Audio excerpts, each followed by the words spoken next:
E aqui nós vemos Moisés passando por um momento de crise. Se você voltar ali alguns capítulos, você vai ver o amigão dele, o Arão, aquele que era para ajudar a carregar aquilo que Deus tinha entregue. Eu quero dizer isso para você: Deus te deu um chamado, uma missão, um propósito para cada uma de nós. É tudo igual? Não. Lembra da parábola do talento? Tinha medidas. E quando você vai ler a parábola do talento, ele vai dizer assim: e deu conforme a capacidade de cada um. O Senhor vai colocar dons e talentos na sua mão conforme a capacidade. Mas deixa eu te falar uma coisa. Ele sempre vai colocar alguém do seu lado para te ajudar a carregar isso. Tem alunas do Casa de Isabel aqui hoje? Glória a Deus, bastante alunas.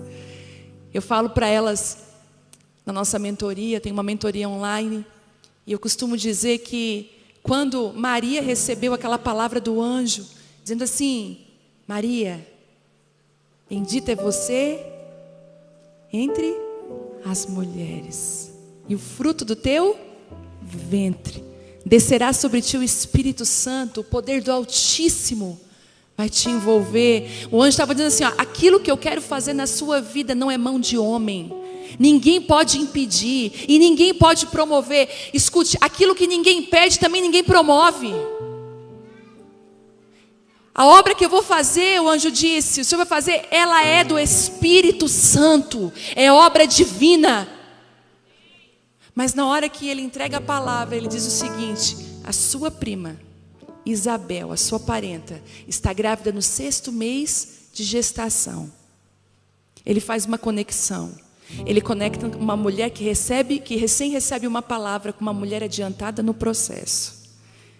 E Maria se encaminha para a casa de Isabel para aprender a cuidar e a gerar do sonho que Deus tinha colocado dentro do ventre dela. E é incrível que toda Isabel na vida de uma Maria é uma mulher improvável também.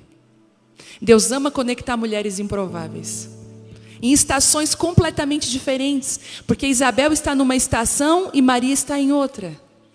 Isabel engravida já idosa, adiantada na idade. Maria é uma menina.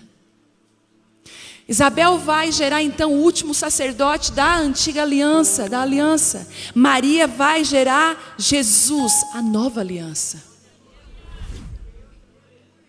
Você vai ver que, olha o que Deus fez, para gerar o último sacerdote, né? Da antiga aliança, Deus contou com a habilidade. Deus precisava de uma mulher madura, habilidosa. Mas para a nova aliança, ele precisava não de habilidade, mas de pureza.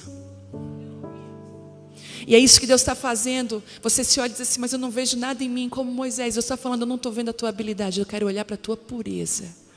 Eu quero saber se você vai me amar ou vai amar mais o ministério e as plataformas. Se você vai me amar ou você vai amar mais o que eu tenho para te oferecer.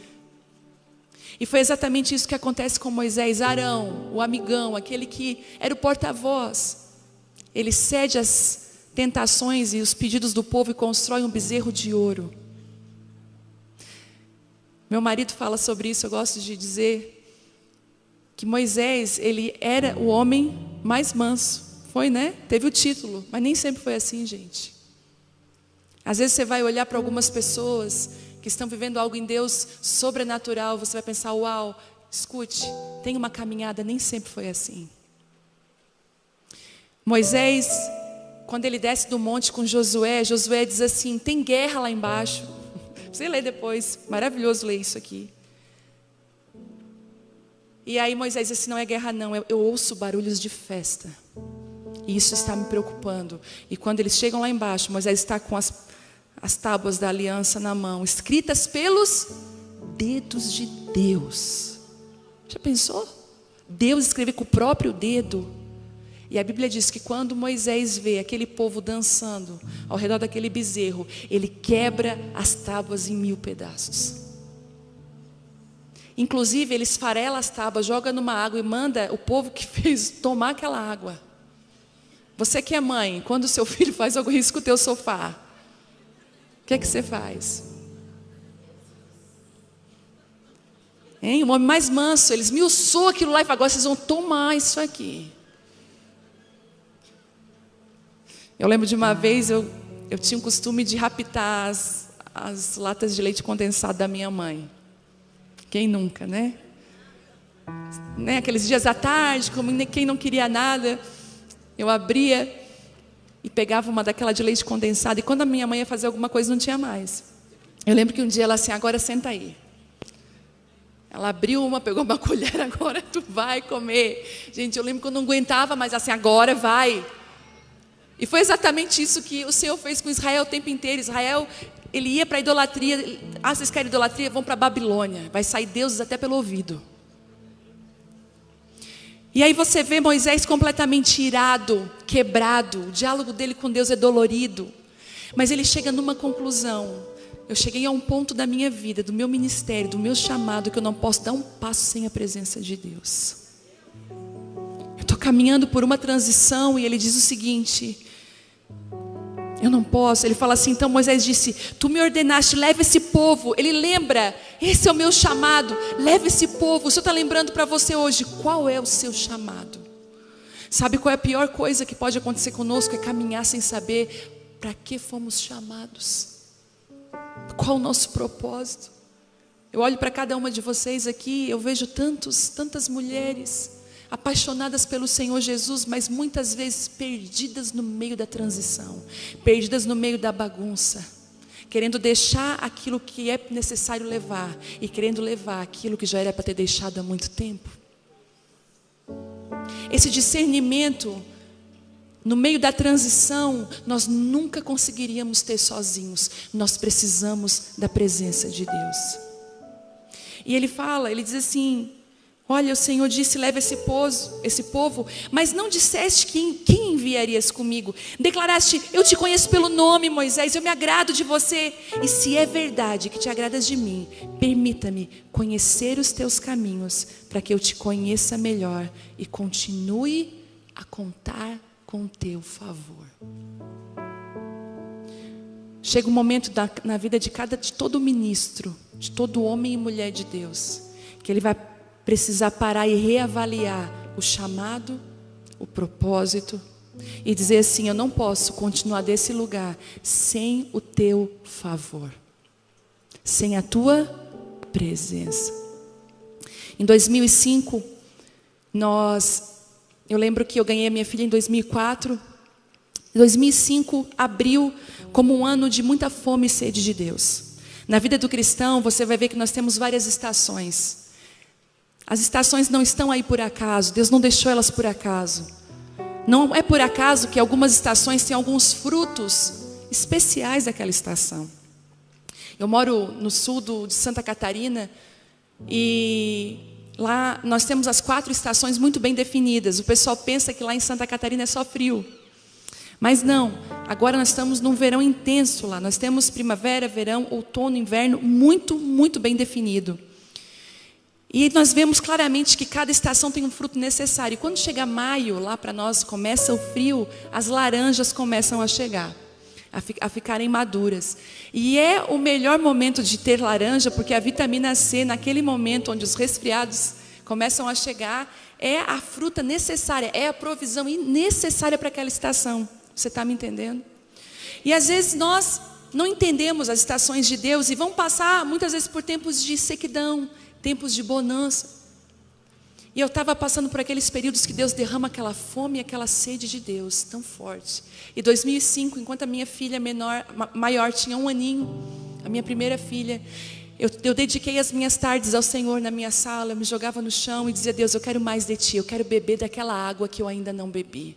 Eu quero conhecer lugares na Tua presença que eu ainda não entrei. Eu estou insatisfeita com a religião, eu quero mais de Ti. 2005 inteiro. Ao final de 2005 para 2006, na madrugada de 31 de 2005 para 1º de janeiro de 2006, eu tive um sonho. A gente fez a virada de ano e eu sonhei que a casa da minha mãe havia sido roubada. E no sonho, caminhava alguém comigo pela casa da minha mãe, mas eu não podia olhar para aquela pessoa, eu não tinha autorização de olhar para aquela pessoa. Mas ele ia me explicando tudo, deixaram o computador, mas levaram a televisão e me mostrando tudo. Quando acabou esse sonho, iniciou um outro sonho. E eu subia nesse sonho um morro, E eu subi a uma zona de prostituição, onde tinha prostitutas naquele lugar.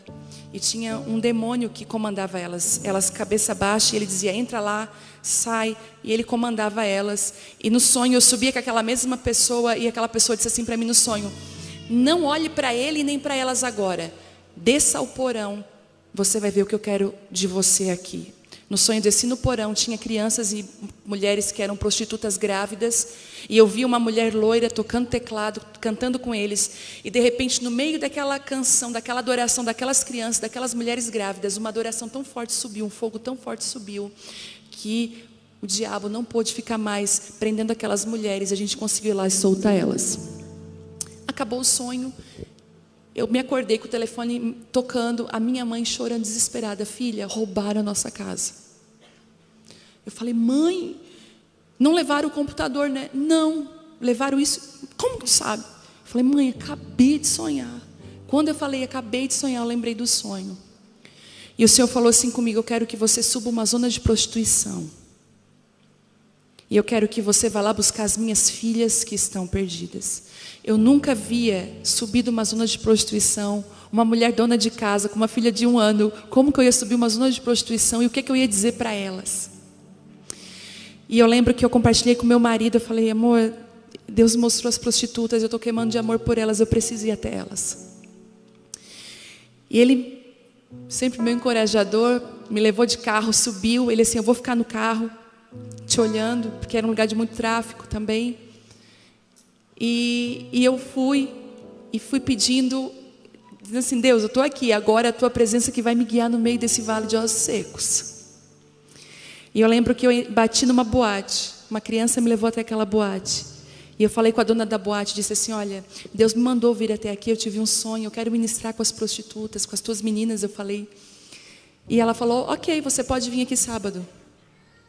Sábado à tarde você pode vir ministrar aqui. É o horário que nós não temos muito atendimentos. Eu falei, meu Deus. Aí eu falei, tá, eu posso subir com meu marido? Não, pode sim. Ela só, claro, né? As meninas vão estar com aquelas roupas, se tu não te importar. Eu falei, não me importo. Eu falei, Deus guarde meu marido. Aí, gente, nós subimos aquela zona de prostituição. E para resumir para vocês, nós ministramos com as prostitutas mais de 4, 5 anos lá. 5 anos. E Deus nos deu uma igreja entre 2 boates. Mas os cultos começaram dentro da boate. E o nosso púlpito era a mesa de sinuca. Mas por que eu estou falando isso? Porque naqueles dias, a única coisa que me guiou para aquele lugar foi a presença de Deus e o Espírito de Deus. O Senhor está chamando mulheres nesses dias que querem ouvir o clamor dos céus. Mulheres que não estão mais vindo para as conferências e para o congresso somente para serem curadas, mas mulheres que querem ser uma resposta aonde elas estiverem inseridas. Eu não fiz um curso como abordar uma mulher que trabalha com isso. Eu não fiz, eu simplesmente fui obediente à voz de Deus. E eu lembro que depois de passado algum tempo, uma das mulheres que era dona de uma boate, nós tínhamos cantado Poderoso Deus na igreja aquele dia, na igrejinha, no meio de 2 boates. Nós éramos a pedra de tropeço dos homens que iam se prostituir lá em cima. Porque eles olhavam para a igreja, de certo, toda a motivação que eles tinham acabava. E a gente cuidava das crianças, que eram os filhos das prostitutas, orfandade.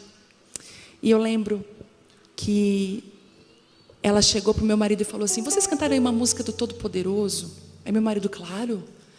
Pois então, será que eu consegui o CD? Meu marido, é lógico, tirou do carro. É A4. Gente, ela colocou aquele CD num escort, num carro, cheio daqueles som.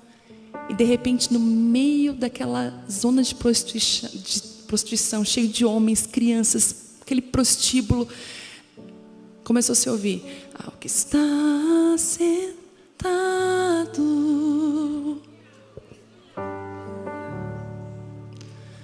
no e ao Cordeiro seja o louvor.